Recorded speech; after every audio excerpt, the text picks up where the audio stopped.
I'm David Hunt and welcome to the Art Hunter. Saxophone meaning, a member of the metal wind instruments but with a reed, similar to a clarinet, used for jazz and popular music, made famous by the likes of Bowie and Lisa Simpson.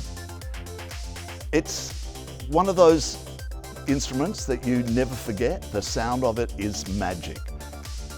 Our guest today is known very well for having one hanging around his neck. And you've seen him on TV, you've seen him on concert tours around Australia, endless concert tours around Australia. He's worked with Old 55, Jo Zep and the Falcons, Skyhooks of course, Elvis Costello, Tom Jones. Yep, you know who I'm talking about. Wilbur Wilde, hello. To you too, David Hunt. I was just about to start snoring then when you were going through that list. Hey, you're overachiever. I read my bio and I get halfway through because I had to, I wanted to send a sort of refreshed one to you, and I get halfway through and I just say, shut up, just shut up. But the decision to become a saxophonist or to become a professional one, I don't know whether I ever made that. Oh, okay, because that's obviously going to be one of my questions. But how did music come into your life as a kid? Were 10 or 11 or older? No, around about then. Yeah. Mum had a piano. Mm-hmm. She didn't play it much, but bless her cotton socks, she had a piano in the house. So when we were taught the descant harmony of God Save the Queen, our then national anthem, I was able to tap it out, with the melody with 2 fingers, and harmony started making sense. Yeah. Then I had a collapsed lung or really bad bronchitis, and Dr. Jolly in Lux Street, Eltham, said, we lived in Lower Plenty in those days. You remembered his name? Oh yeah, well, because you do. He said, right, my other real name is Nicky Aitken, right? He said, now Nicky, I want you to take your medicine. Yeah. And I was probably holding Mum's hand at the time, and do some swimming. I said, I like swimming, Dr. Jolly. And then he said, almost as an afterthought, as I remember it, 55 years ago, maybe play a wind instrument. Ah. Now, I'd played recorder at Lower Plenty Primary School, and my grandparents, Nan and Pop, went and bought me a clarinet, which I started learning at Ivanhoe Grammar the following year. So it was toward the end of the year. Yeah. And a friend of mine from Lower Plenty State School had been playing clarinet for a year or so. So he taught me, he showed me how to put the reed on and stuff like that. And he's now Assistant Commissioner for Counter-Terrorism. As you do. But from clarinet to that. Yeah, but it was a good tenor player too. Yeah. He played in lots of bands, right? Right, good okay. professional musician. So did you study music then? Yes, I did. Oh, you did? Quite a formal education in that respect. But so I started squawking and a little bit of Stranger on the Shore or whatever it was, or complete and utter strangers on the shore, as Frank Holden would call it. And so for my first lesson, in Form 1, Year 7, I went along. And I thought, I'm sort of getting this, and I put the teacher, a guy who's 101 years old now, a guy named Alec Doherty, and he's still with us. Wow. He said, right, now, how have you got a sound out of it? I said, if I've got a sound out of it, I want to check this. And I put the clarinet in my mouth, and I sort of started playing, strangers on the shoulder, and he said, oh, that's good, except put your hands around the right way. Actually, back front. That's actually the right way. Yeah. I played that with the hand, like cack-handed. Yeah. So that's how I started. He taught me for years. I started in the cadet band on saxophone a couple of years later because clarinet transposed to that. Yep. Marched in the cadet band, played in the orchestra, sang in the choir, and then studied music in Year 12. Yeah. And passed quite well enough to get into the Conservatorium of Music, because when I was 17 I had my life, the life plan was shot to pieces. I was going to go to the con, get a Musback, get a dip ed, and then teach in a good school and play gigs on Friday and Saturday nights. There it was, just laid Your out. plan, yep. Yeah, the plan. They didn't take saxophone as the first instrument at the conservatorium in those days. Well, hold on. I just want to talk about why did you leave clarinet behind and go with sax? What was the reason? Come on. Well, it's obvious. Louder. Louder. Shinier. Shiny, yes. Cooler. Cool. Very cool. The chicks dig it. Yep, they do. It's very not that sexy. I knew anything. Still don't know anything about. Oh, what don't chicks you? dig. No. Oh, okay. I So you've never had a girlfriend or anything? No, I do. You're like, what about those socks? Who gave you them? Oh, past girlfriend actually gave me those socks. We lasted about 5.5 years. It was great. It was really good fun. But things, run their natural course. Hey, the saxophone is evocative, as you said. When you've heard the saxophone in your lovely intro, it just has this. It resonates on a lot of different levels. And for me, as a saxophonist, you gravitate toward jazz, and that's a sophisticated thing. We learnt harmony at school. I mean, I sang in the choir. The reason I was asked to leave the choir was that in about year 11, we started finishing our amens, or our plagal or imperfect cadences. And we'd finish them with major 7/9 chords, which are very jazzy, and that's just not the thing to do in Silent Night, or I still remember my desk count harmony to Psalm 23, for instance. Well, you've got a great memory of all back then. I have no idea of any of the teachers' names. I wouldn't know a doctor's name. Here you are. Your memory is really good of all the old stuff, especially considering what you've achieved in your life as well. I called them. You called them? What do you mean? I had a physics teacher who played cornet. The masters at school had a band, the Ad Mortem Rhythm Kings, right? Fidelis usque ad mortem was our school motto, faithful unto death. And he played cornet in that band, and it was a jazz band, like a trad jazz band. He's gone now, but 6-7 years ago, I called him and I said to his wife, I said, look, Nancy, my name's Nick Aitken. I was a student of your husband's at Ivanhoe Grammar. I don't expect him to remember me. But those guys remembered, like the headmaster would remember 630 boys. Wow. Or 1,000 boys of course. now. Yep. And girls now at Ivanhoe. Yep. Right? So he got on the phone. He said, yes, I remember you. How are you? I said, good. I just wanted to thank you for a couple of things. And he said, what? I said, well, I asked you about improvisation, jazz improvisation, and you dragged me into a rehearsal studio and you said, right, this is Sweet Georgia Brown. And you played the melody of Sweet Georgia Brown on cornet while you were comping on piano. So that's a B-flat instrument. Right. It was like, I said, that was an absolute seminal moment for me. And I remember it fondly. It's probably 45 years down the track. Yeah. He said, what was the other thing? He said, well, thanks for that, Nicholas.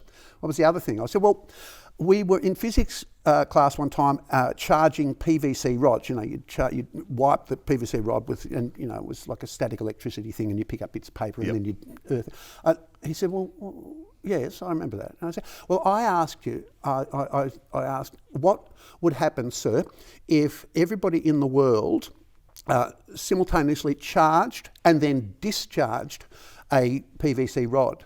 And he said, what did I say? It's great. He was probably about 85 when I was like, I said, well, you said that the Russians had blamed the Americans, the French had blamed the English, and the Japanese had blamed the Koreans. Now sit down. That's awesome. And you remembered what a moment! it. Yeah, but what a moment, though. Yes, what a moment. That was great. Now hold on.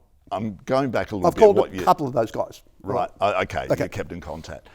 So what happened? Because you mentioned that you had it all set out. You were going to be a school teacher. What happened? And I'm guessing that I can read between the lines. Well, they didn't take saxophone as the first instrument at the conservatorium. Yep. Flute or clarinet, fine, and you could have saxophone as. And I mean, there's tons of stuff written for classical saxophone, by the way. So, and I still don't think they do. So I went to do an arty arts course at Monash, classical civilization, geography, psychology, and a music unit. But it was more musical analysis. It was like mathematical analysis of music, and I didn't want to do that.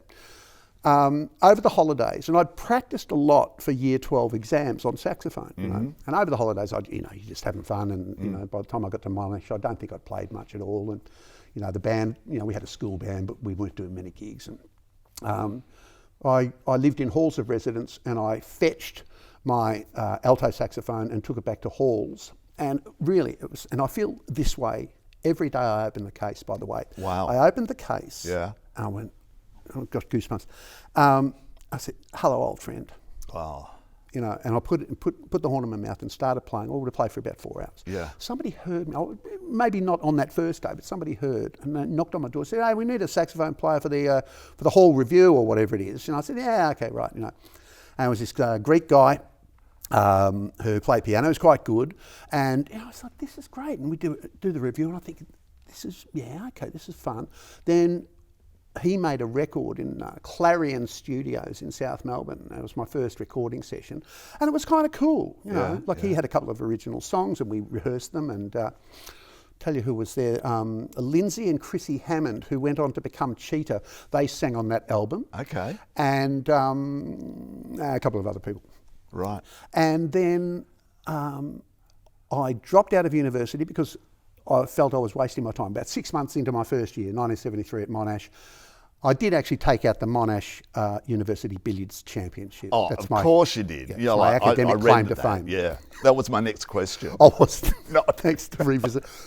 But I dropped out and I went back to Ivanhoe Grammar, by which time they had a different saxophone teacher there, and I just asked them, I said, can I get some lessons from, and he was like a professional musician. They all were. Like that first guy I mentioned, Alec Doherty, played in the Channel 9 band. The next teacher after him was a guy named Eddie Oxley, who was playing on the Kennedy Show or the Don Lane Show. Fantastic. So these guys were kind of our role models musically, right? The guy I took lessons from the year I dropped out of university had just come out of the Navy.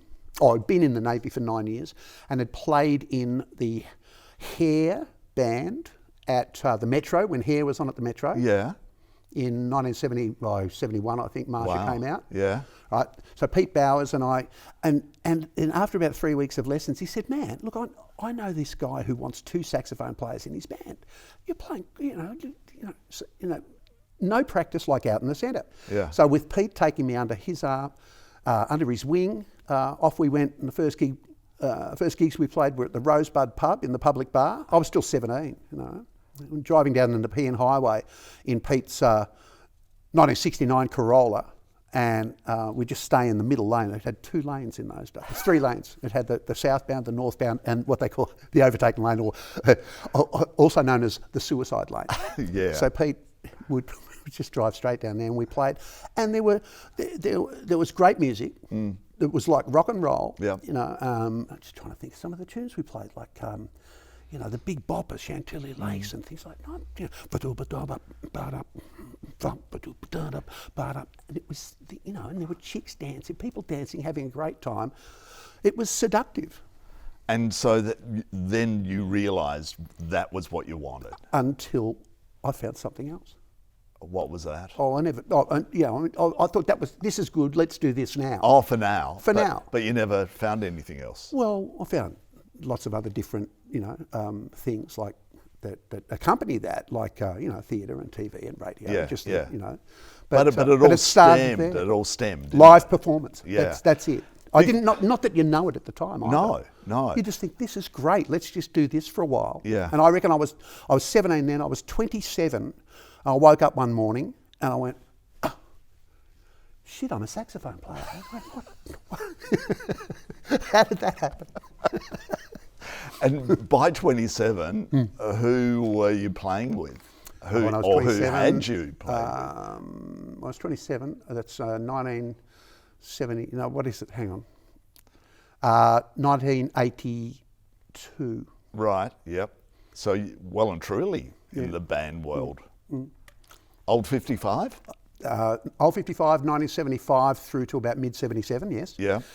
From there, there's it's a story about a guy. I'm going to mention his name, and it's a story more about him than me. I left Old 55 on a Sunday afternoon in Canberra. It was like early May. And what was the weather like? What was the temperature? No, I'm joking, because you know everything else. I thought you would remember. But these are mnemonics. Yep. Right? Early May 1977, Frank Holden quit the band. I quit 30 seconds later, because it wasn't going to be as much fun without Frank. And we still work together, by the way, 46 years down the track. And we have a ball. We've laughed a lot. I got a lift back to Sydney, where I was sharing a house with Eric McCusker, who went on to write Come Said the Boy and State of the Heart from many great tunes, those two from Mondo Rock. Wasn't actually sharing a house, he was just living in his dad's place and I was just couch surfing. I went and he was playing with the John English Band at the time, and I told him I'd quit Old 55. He said, "What are you going to do?" I said, "I don't know. I might just go back to Melbourne." And I'd been in Sydney for a couple of years because I went up there to study at the Conservatorium, which is where Eric and I met. And he said, "Well, I'll call," and the John English Band was supporting Brian Ferry. Right? Oh, wow. And he said, "I'll call John. He might want a saxophone player." So it's a Sunday afternoon. He called John, and John said, "Yeah." And Willie wants, "Yeah, tell him to come along." So a little rehearsal in the afternoon, just a sound check. And Monday night I was on stage with the John English Band at the Horton Pavilion, supporting Brian Ferry. Wow. So, and then... Yeah, go on. That took me to Melbourne. Yeah. They went on to Perth. There's a story about that too. That took me to Melbourne. They went on to Perth. They didn't need me in Perth. The next morning after we'd done our gig at Festival Hall with Brian Ferry, Steve Hill, the first lead singer of Skyhooks, now managing Jo Zep and the Falcons, called me and he said, "Oh, Joe wants you rehearsal at Gary Young's place tomorrow morning at 10 o'clock. I said, "Okay, great." Wow. So I was out of work for about 6 hours. Yeah. And that's the wonderful thing about it. And it was one of the questions I was going to ask, but don't have to because you've led us there anyway, is that it would have been a magical time, Wilbur, because, like situations happen. It's a lot harder now for the young musos coming through the ranks. But back then, there weren't many people like you, and situations, and the music industry was so vibrant in Australia back then too, wasn't it? We were working, we'd go on Countdown, say 1975, when Old 55 first went on Countdown. Yep. And what did we play? It might have been On the Prowl, right? Or it might have been Diana when they were first on.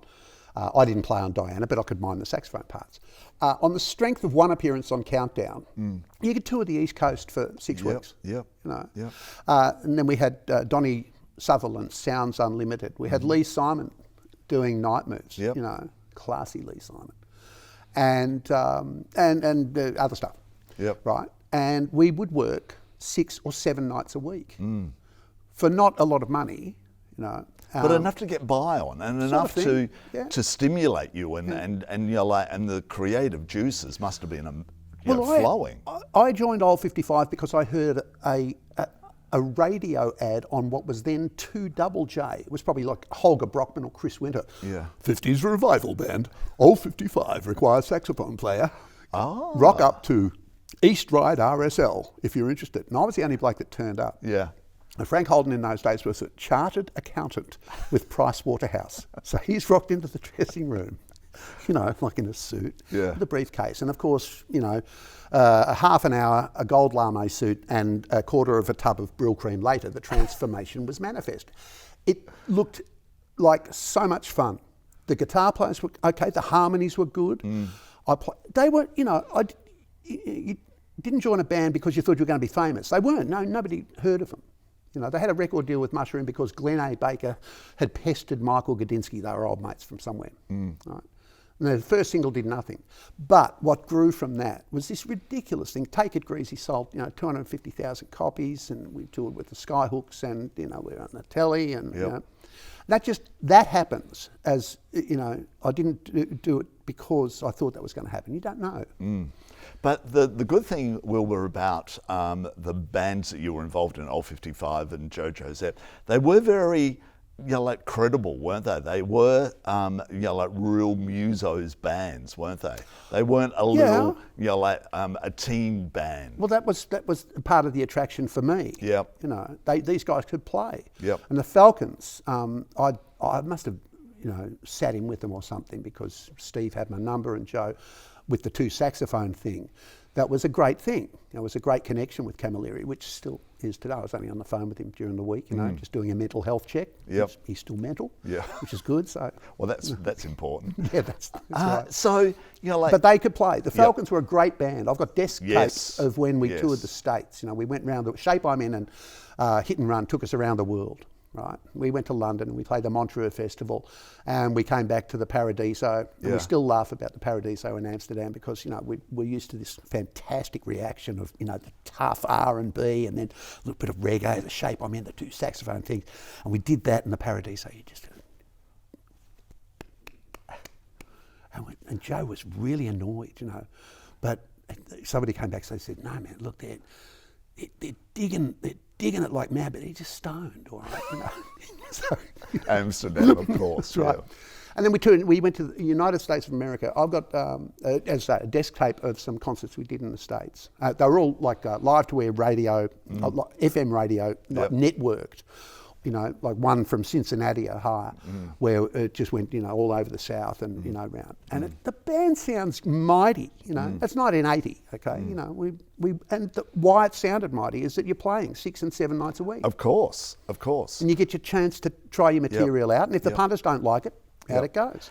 Was there ever a moment, though, where you thought to yourself, I've had enough, I want to change, or were you loving every minute of it? I'm really good at going on the road. Yep. You get good at it. Yep. You know, and I remember Mick Fleetwood saying that he loves going on the road because there's like hotels, there's clean sheets, pillowcases. You don't have to clean the toilet. You know, all that stuff. But I mean, that apart from, look, you know, having thrived on live performance, that's where you go to do it. Yep. You know, and I'm just wondering. Look, you know, I've been tired sometimes, but I don't think there's ever been a time where I thought that I would do something else. Okay. Even in the last testing years, months, whatever it is, there's still this thing. I mean, I live in an apartment block. I practice saxophone in the. We've got 2 levels of underground car park. I'll go down to the bottom level so I don't bug anyone. You know? Yeah, but the sound would be awesome, though, wouldn't it? Yeah, it's great, and I just get in the zone there. You know? But nothing's better than a solo of a saxophone. You know, like hearing it in, you know, like Baker Street by Jerry Rafferty. You know, like that. Raphael Ravenscroft. Yeah. Oh my gosh! You know, like what? You know, like that song I just love. Well, it's a great song, but the sax solo is just brilliant. It's a real hooky one, you know. Yeah. He sadly died a couple of years ago, Raphael Ravenscroft. But after he toured Australia one time, he'd lost all his saxophones. And how can you lose them? Oh well, somebody, a roadie whose name need not be mentioned. I'm pretty. Actually, no, it could be libelous. No, don't mention it. He called me up and said, "Hey, you want to buy Raphael Ravenscroft's saxophones?" I said, "No, I don't." Whoa. Yeah. Whoa. So he didn't. They were stolen. Yeah. I think he'd forgotten them somewhere. Yeah. So all of a sudden, here you are. You know, like you're non-stop touring and playing with different bands, and then all of a sudden, this opportunity comes along, and it's called Hey Hey It's Saturday. And you were part of that for so long, weren't you, the band? Well, once again, I mentioned Sounds and Countdown and you know, Nightmares and things like that, but Hey Hey, we would go into Hey Hey in like 1976 when it was on in the mornings. You know, we'd come, you know, we would have played the Tarmac Hotel in Laverton, doubled into Bombay Rock, headed around to Mel Williams or somebody's house and we'd go straight in the studio, you know, a little worse for wear. And the Joe or Frankie would sing live, maybe, or we'd mime something on the prowl or looking for an echo. Yep. You know, and then with the Falcons, it was the same thing. Joe would sing live and the band would mime to a backing track. And so that's where the connection came then. And Darryl was terrific, you know, to have Australian bands on. And that was when, you know, the halcyon days where there was support and there were record companies and there were gigs and things like that. And it's changed. I mean, I still think there's a lot of halcyon about these days as well, but in different areas, you know. But they come and call for a volunteer, you know. They say, hey, who wants to do a panel or something like that? And, you know, and the guitar players would be, you know, they'd be, oh, I don't want to, you know, it's like this. And Joey say, oh, no. So, oh, yeah, I'll do it, you know. So, and so you'd be on judging a record or you know, like a latest release from somebody else and sitting there. And that's when it, I remember one time I was on, it was before they went nighttime. Nighttime was 1984. That's when I joined. That's when I was asked to join full time. Yep. By Daryl. Mm-hmm. And it was a big gamble, you know, because they were coming off a high rating sort of Saturday morning thing. Yep. And the then executive producer went to see, and Daryl's partner, a business partner, went to see Kerry Packer. And Kerry said, Kerry kept him waiting for 2 hours. So the story goes right. That, yeah. I mean, this person of whom I speak was a big guy, and he'd done some tough negotiations. He was like terrified of Kerry, right? And Kerry called him in, and apparently he was just wearing shorts and boat shoes and a paint-stained T-shirt, I don't know. And he said, "Yeah, you got 6 weeks. If it doesn't work, you know."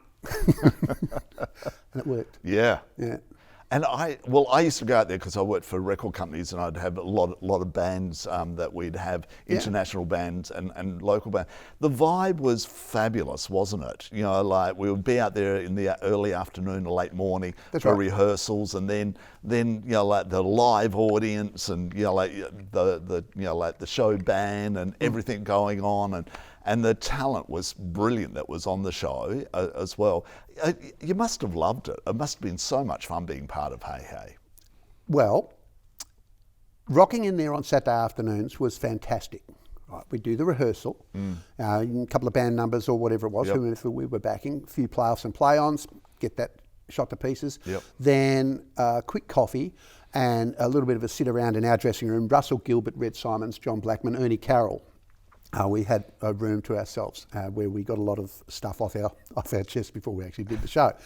So because you couldn't swear, you couldn't even swear during the commercial breaks. You can't work. You've got to work to the level that the show was working. So you know, it was pretty high energy anyway. So we didn't need to use bad language or to tell off colour or blue jokes or anything like that. Certainly during, and that was Ernie the master, Ernie Carroll, our Aussie ostrich, wrote for Kennedy, just this maestro of television propriety and creativity.